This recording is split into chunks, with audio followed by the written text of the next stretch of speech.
ಹರಿ ಓಂ ನಮಸ್ಕಾರ ವೀಕ್ಷಕರೇ, ಜ್ಯೋತಿ ಬೆಳಗಾರ್ ಚಾನಲ್ಗೆ ನಿಮಗೆಲ್ಲ ಸ್ವಾಗತ. ಈ ದಿನ ನೋಡ್ರಿ ಪಾಲ್ಗುಣ ಪೂರ್ಣಿಮಾದ ಶುಭ ಮುಹೂರ್ತ ಮತ್ತು ಪೂಜಾ ವಿಧಾನ ಏನು, ಮಂತ್ರಗಳೇನು ಅನ್ನೋದನ್ನು ಈ ವಿಡಿಯೋದಲ್ಲಿ ನೋಡೋಣ. ಪಾಲ್ಗುಣ ಮಾಸದ ಹುಣ್ಣಿಮೆಯ ದಿನ ನೋಡ್ರಿ, ಹೋಳಿ ಹಬ್ಬ ಕೂಡ ಇರೋದರಿಂದ ಈ ಹುಣ್ಣಿಮೆಯನ್ನು ಹೋಳಿ ಹುಣ್ಣಿಮೆ ಅಂತ ಕರೀತಾರೆ. ಮತ್ತು ಈ 2026 ಈ ಒಂದು ಹುಣ್ಣಿಮೆ ಶುಭ ಮುಹೂರ್ತ ಮತ್ತು ಪೂಜೆ ಮಾಡೋದು ಯಾವ ಥರ ಅನ್ನೋದನ್ನು ನೋಡೋಣ. ಹುಣ್ಣಿಮೆ ತಿಥಿಗೆ ನೋಡ್ರಿ ನಮ್ಮ ಸಂಪ್ರದಾಯದಲ್ಲಿ ಮಹತ್ತರವಾದ ಒಂದು ಸ್ಥಾನ ಐತಿ ಅಂತಲೇ ಹೇಳ್ಬೋದು. ಪ್ರತಿ ತಿಂಗಳಿಗೊಮ್ಮೆ ಹುಣ್ಣಿಮೆ ತಿಥಿ ಬರುತ್ತೆ. ಈ ದಿನ ಜನರು ಏನಂದ್ರೆ ಭಾವನಾತ್ಮಕವಾಗಿ ಶಾಂತಿ, ಸಮೃದ್ಧಿ ಮತ್ತು ಕುಟುಂಬದ ಯೋಗಕ್ಷೇಮಕ್ಕಾಗಿ ಏನಂದ್ರೆ ಚಂದ್ರದೇವನನ್ನು ಪೂಜೆಯನ್ನು ಮಾಡ್ತಾರೆ. ಕೆಲವರು ಈ ದಿನ ಉಪವಾಸ ವ್ರತವನ್ನು ಕೂಡ ಆಚರಣೆ ಮಾಡ್ತಾರೆ. ಚಂದ್ರನನ್ನು ಪೂಜಿಸೋದ್ರ ಜೊತೆಗೆ ಲಕ್ಷ್ಮೀನಾರಾಯಣನನ್ನು ಪೂಜಿಸೋದು, ಸತ್ಯನಾರಾಯಣ ಪೂಜೆಯನ್ನು ಮಾಡೋದು ವಿಶೇಷ ನೋಡ್ರಿ. ಪಾಲ್ಗುಣ ಮಾಸದಲ್ಲಿ ಹುಣ್ಣಿಮೆ ತಿಥಿ ಬಂದಿರೋದ್ರಿಂದ ಇದನ್ನು ಪಾಲ್ಗುಣ ಪೂರ್ಣಿಮಾ ಅಂತ ಕರೀತಾರೆ. ಪಾಲ್ಗುಣ ಪೂರ್ಣಿಮಾ ದಿನದಂದೇ ಚಂದ್ರಗ್ರಹಣ ಮತ್ತು ಹೋಳಿ ಹಬ್ಬ ಕೂಡ ಬಂದಿದೆ ನೋಡ್ರಿ. ಈ ದಿನ ಬೆಳಗಿಸುವಂತಹ ಬತ್ತಿಯ ಬಗ್ಗೆ ನಾನು ಆಲ್ರೆಡಿ ವಿಡಿಯೋ ಮಾಡಿ ಹಾಕಿದ್ದೀನಿ, ನೋಡಿಲ್ಲ ಅಂದರೆ ನೋಡ್ಬೋದು. ಮತ್ತು ಗ್ರಹಣದ ಸಮಯ, ಸೂತಕದ ಸಮಯ ಮತ್ತು ಯಾವ ಥರ ಆಚರಣೆ ಅನ್ನೋದನ್ನು ಕೂಡ ವಿಡಿಯೋದಲ್ಲಿ ಹಾಕಿದ್ದೀನಿ ನೋಡಿರಿ. ಮತ್ತು ಈ ಡಿಸ್ಕ್ರಿಪ್ಷನ್ನಲ್ಲಿ ಅದರ ಲಿಂಕನ್ನು ಕೂಡ ಹಾಕಿರ್ತೀನಿ, ನೋಡಿರಿ, ಚೆಕ್ ಮಾಡಿಕೊಳ್ರಿ. ಚಂದ್ರಗ್ರಹಣದೊಂದಿಗೆ ಏನಪ್ಪ ಅಂದರೆ ಈ ಒಂದು ಹುಣ್ಣಿಮೆ ಇವತ್ತು ಗ್ರಹಣ ದಿವಸನೇ ಬಂದಿರೋದ್ರಿಂದ ಈ ದಿನದ ಪೂಜಾ ಮುಹೂರ್ತ ಮತ್ತು ಮಾಹಿತಿಯನ್ನು ನೋಡೋಣಂತೆ. ಪಾಲ್ಗುಣ ಹುಣ್ಣಿಮೆ ನೋಡ್ರಿ, ಪ್ರಾರಂಭ ಮಾರ್ಚ್ 3ನೇ ತಾರೀಕು ಮಂಗಳವಾರ ಪ್ರಾರಂಭ.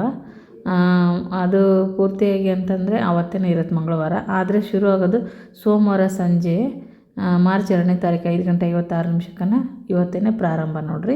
ಮುಕ್ತಾಯ ಬಂದ್ಬಿಟ್ಟು ಮಾರ್ಚ್ 3ನೇ ತಾರೀಕು ಸಂಜೆ 5:08 ಮುಕ್ತಾಯ ಆಗುತ್ತೆ ಶಾಸ್ತ್ರಗಳ ಪ್ರಕಾರ. ಆದರೆ ಹುಣ್ಣಿಮೆ ಮತ್ತು ಅದ್ರ ಜೊತೆಗೆ ಗ್ರಹಣ ಇರೋದ್ರಿಂದ ಗ್ರಹಣ ಆ ನಂತರ ಮುಗಿಯುತ್ತೆ ನೋಡ್ರಿ. ಚಂದ್ರನ ಉದಯ ಗಣನೆಗೆ ತೆಗೆದುಕೊಂಡು ಏನಂದ್ರೆ ಮಂಗಳವಾರ ದಿನ ಆಚರಣೆ ಇರ್ತೈತಿ. ಮತ್ತು ಆ ನಂತರ ನೋಡ್ರಿ 2ನೇ ತಾರೀಕನ್ನು ಉಪವಾಸವನ್ನು ಆಚರಿಸೋದು ಸೂಕ್ತ ಅಂತಲೇ ಹೇಳ್ತಾರೆ. ಮತ್ತು ಪಾಲ್ಗುಣ ಪೂರ್ಣಿಮಾ ಮಹತ್ವವನ್ನು ನೋಡೋದಾತಪ್ಪ ಅಂದ್ರೆ ಬೇರೆ ಹುಣ್ಣಿಮೆಗಿಂತ ಇದು ಹೆಚ್ಚು ಶ್ರೇಷ್ಠ ಮತ್ತು ಮಂಗಳಕರ ಅಂತಲೇ ಹೇಳ್ತಾರೆ.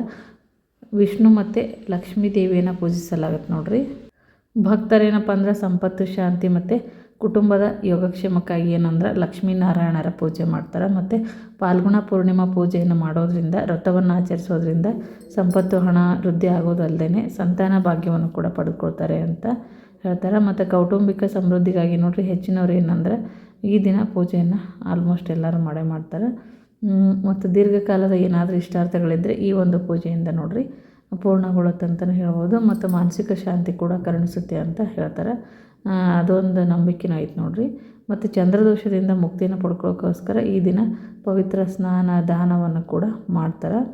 ಮತ್ತು ಈ ದಿನ ಸರಳವಾಗಿ ಪೂಜೆಯನ್ನು ಯಾವ ಥರ ಮಾಡಬೇಕಂತ ನೋಡೋದಾದರೆ, ಬೆಳಗ್ಗೆ ಬೇಗ ಎದ್ದು ಸಾಧ್ಯ ಆದರೆ ನದಿ ಸ್ನಾನ, ಇಲ್ಲಾಂದರೆ ಮನೆಯಲ್ಲಿ ಸ್ನಾನ ಮಾಡಿಕೊಂಡು ಅದ ನೀರಿಗೆ ನೀವು ಪವಿತ್ರ ನದಿಯ ನೀರನ್ನು ಬೆರೆಸಿ ಸ್ನಾನವನ್ನು ಮಾಡ್ಕೋಬೋದು ನೋಡ್ರಿ. ಮತ್ತು ಪೂಜೆ ಮಾಡೋದಕ್ಕೂ ಮುನ್ನ ಏನಂದ್ರೆ ಸೂರ್ಯದೇವರಿಗೆ ನಮಸ್ಕಾರವನ್ನು ಮಾಡಿ ಆನಂತರ ದೇವರ ಮುಂದೆ ನಿಂತು ಸಂಕಲ್ಪವನ್ನು ಮಾಡಿಕೊಂಡು ಮತ್ತು ವಿಷ್ಣು ಮತ್ತು ಲಕ್ಷ್ಮೀ ದೇವಿಯನ್ನು ಧ್ಯಾನಿಸಿ ಆನಂತರ ನೋಡ್ರಿ ಹಳದಿ ಬಣ್ಣದ ಬಟ್ಟೆ ಇದ್ದರೆ ಅದನ್ನು ಹಾಕಿ ಅದರ ಮೇಲೆ ವಿಷ್ಣು ಮತ್ತು ಲಕ್ಷ್ಮೀ ದೇವಿಯ ವಿಗ್ರಹವನ್ನು ಅಥವಾ ಫೋಟೋ ಇದ್ದರೆ ಫೋಟೋವನ್ನು ಇಟ್ಬಿಟ್ಟು ಪೂಜೆಯನ್ನು ಮಾಡುವಂಥದ್ದು.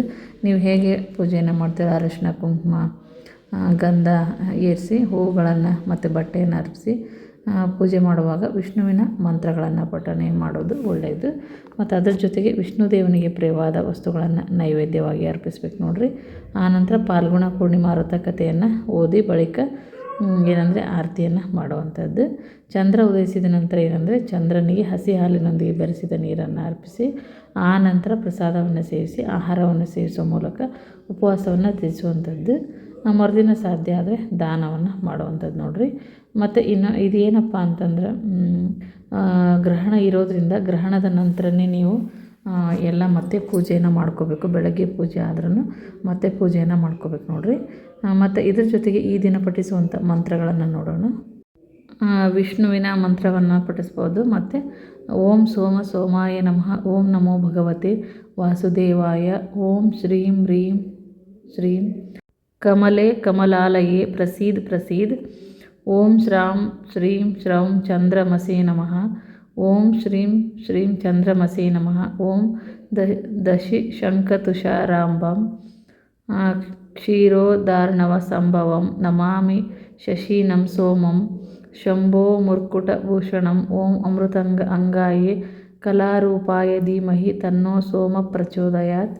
ಈ ಕೆಲವೊಂದು ಮಂತ್ರಗಳನ್ನು ನೀವು ಹೇಳ್ಬೋದು. ಮತ್ತು ಅದರ ಜೊತೆಗೆ ದಾನ ಮಾಡುವಂತಹ ಒಂದು ಪದ್ಧತಿ ಮತ್ತು ಆ ಒಂದು ವಿಡಿಯೋವನ್ನು ಮುಂದಿನ ಇದರಲ್ಲಿ ಹಾಕ್ತೀನಿ ನೋಡಿರಿ. ಈ ಒಂದು ಪೂರ್ಣಿಮಾ ದಿವಸ ದಾನ ಮಾಡೋದ್ರ ಪ್ರಯೋಜನವನ್ನು ಮಾತ್ರ ಹೇಳ್ತೀನಿ ನೋಡಿರಿ. ಈ ದಿನ ಏನಂದ್ರೆ ದಾನ ಮಾಡೋದ್ರಿಂದ ಜನ್ಮ ಜನ್ಮಗಳ ಒಂದು ಪುಣ್ಯ ನಮ್ಗೆ ಲಭಿಸುತ್ತೆ ಮತ್ತು ಅದರ ಜೊತೆಗೆ ಅಕ್ಷಯ ಪುಣ್ಯ ನಮಗೆ ಲಭಿಸುತ್ತೆ ನೋಡಿರಿ ಈ ದಿನದಂದು ದಾನ ಮಾಡಿದ್ರೆ.